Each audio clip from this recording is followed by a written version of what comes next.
हिंदी में एक ही बात को कई तरीके से बोला जाता है। बहुत सारे लोग एक ही बात को कई तरीके से बोलते हैं। जैसे पढ़ना, अगर किसी को कहना है कि मैं पढ़ता हूं तो इसी बात को वो कुछ और तरीके से भी बोलते हैं। ये तो बोला ही जाता है मैं पढ़ता हूं। बहुत सारे लोग कहते हैं मैं पढ़ता तो हूं। कुछ लोग ये भी कहते हैं मैं पढ़ लेता हूं, और कुछ लोग बोलते हैं मैं पढ़ता रहता हूं, और कुछ लोग ऐसे भी बोलते हैं मैं तो पढ़ता ही रहता हूं। लेकिन क्या आपको पता है इनको अंग्रेजी में कैसे बोलें? इन बातों को हम अंग्रेजी में कैसे कन्वर्ट करें?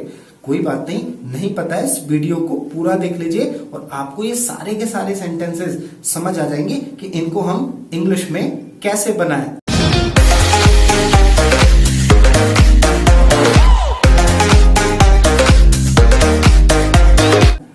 Hello everyone, my name is Rohit Chauhan. I am an English language trainer and I have been teaching the people more than 11 years. So guys, आज की इस वीडियो में हम जानने वाले हैं ऐसे सेंटेंसेस को बोलना जो एक ही तरीके के होते हैं, एक ही तरीके के दिखते हैं, बट थोड़ा सा कंफ्यूज करते हैं। तो चलेगा, स्टार्ट करते हैं पहले सेंटेंस से। पहला सेंटेंस सिंपल वाला लेते हैं जो ज्यादातर लोग बोलना जानते होंगे। जैसे मुझे कहना है मैं पढ़ाई करता हूं या मैं पढ़ता हूं, तो इसको अंग्रेजी में बोल सकते हैं आई स्टडी। I study. अब मैं अंग्रेजी बोलता हूं, I speak English. I speak English. मुझे कहना है कि मैं मार्केट जाता हूं, I go to market. I go to market. मैं रात को खाना खाने के बाद टहलता हूं। रात को खाना खाने के बाद टहलने को इंग्लिश में बोलते हैं टेक अ स्ट्रॉल। तो मैं बोल सकता हूं I take a stroll. I take a stroll. लेकिन मुझे ये कहना है कि मैं खाना खाने के बाद टहलता तो हूं, मैं खाना खाता तो हूं, अरे मैं पढ़ता तो हूं। तो कई बार हम ऐसे करके भी बोलते हैं। ये जानने के लिए आपको चैनल को सब्सक्राइब करना होगा। चैनल सब्सक्राइब कर लीजिए और बेल आइकन भी प्रेस कर दीजिए, क्योंकि ऐसे ही मजेदार वीडियोस मैं आपके लिए लाता रहूंगा और वो आप तक तुरंत पहुंचती रहेंगी। तो चलेगा, जानते हैं कि मैं ये करता तो हूं, इसको इंग्लिश में क्या बोले। इसको बोलने के लिए आपको ज्यादा कुछ नहीं करना है, आपको बस इतना करना है, खुद को लगाना है। खुद को बोलते हैं आई, और वो आपको आई के बाद डू लगा देना है। आई डू, और फिर जो काम आप करते हैं उस काम को लगा देंगे। जैसे मैंने कहा मैं पढ़ता तो हूं, तो आप बोलेंगे आई डू स्टडी। क्या बोलेंगे? I do study. मैं नहाता तो हूं, I do take a bath. I do take a bath. वो नहाता तो है, he does take a bath. He does take a bath.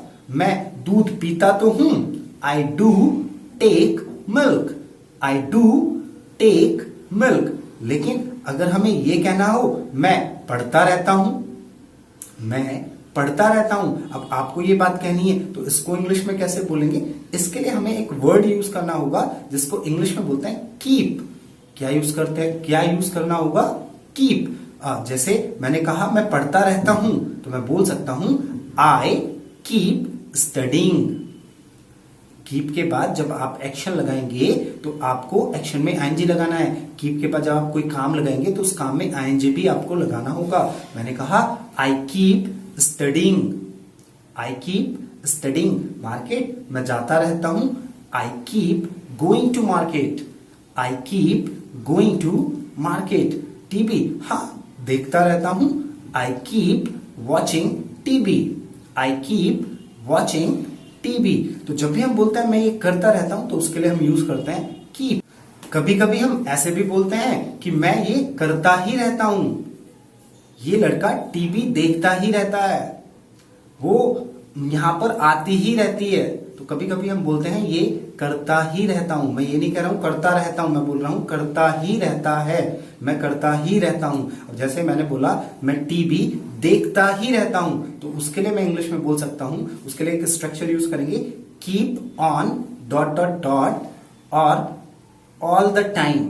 All the time, यहां पे ऑन के बाद भी एक्शन में आईएनजी लगाएंगे। जैसे मैं बोल रहा हूं कि मैं टीवी देखता ही रहता हूं, I keep on watching TV all the time. I keep on watching TV all the time. Yes, वो खाता ही रहता है, he keeps on eating all the time. कहते हैं ना कुछ लोग हर थोड़ी देर के बाद, 1 घंटे के बाद, 2 घंटे के बाद कुछ ना कुछ खाते रहता है, तो बोल देते हैं कि ये तो हमेशा खाता ही रहता है, ये तो खाता ही रहता है। तो he keeps on eating all the time, he keeps on eating all the time. ये लड़की तो हमारे यहाँ आती ही रहती है, तो ये लड़की तो आती ही रहती है। She keeps on coming all the time, she keeps on coming all the time. और कभी कभी हम ऐसे भी बोलते हैं, मैं ये काम कर लेता हूं, हाँ मैं पढ़ लेता हूं, हाँ मैं अंग्रेजी बोल लेता हूं। और जब हम इसको बोलते हैं तो इसको इंग्लिश में कैसे बोलते हैं? इसके लिए हम यूज करते हैं एबल टू। एबल टू कैसे बोलेंगे? इसके लिए हमें इज एम आर यूज करने होंगे। कैसे चलेगा समझते हैं। जैसे मैंने कहा मैं इंग्लिश बोल लेता हूं, तो मैं बोल सकता हूं I am able to speak English. I am able to speak English. मैं न्यूज़पेपर पढ़ लेता हूं। I am able to read the newspaper. I am able to read the newspaper. वो खाना बना लेती है। She is able to prepare food, और she is able to cook. She is able to cook. I hope आपको ये sentences समझ आए होंगे और अब आप कोई भी सेंटेंस बना पाएंगे। तो चलेगा, आज के लिए इतना ही। Thank you very much. Video अच्छी लगी है सो लाइक जरूर कीजिएगा। Bye bye.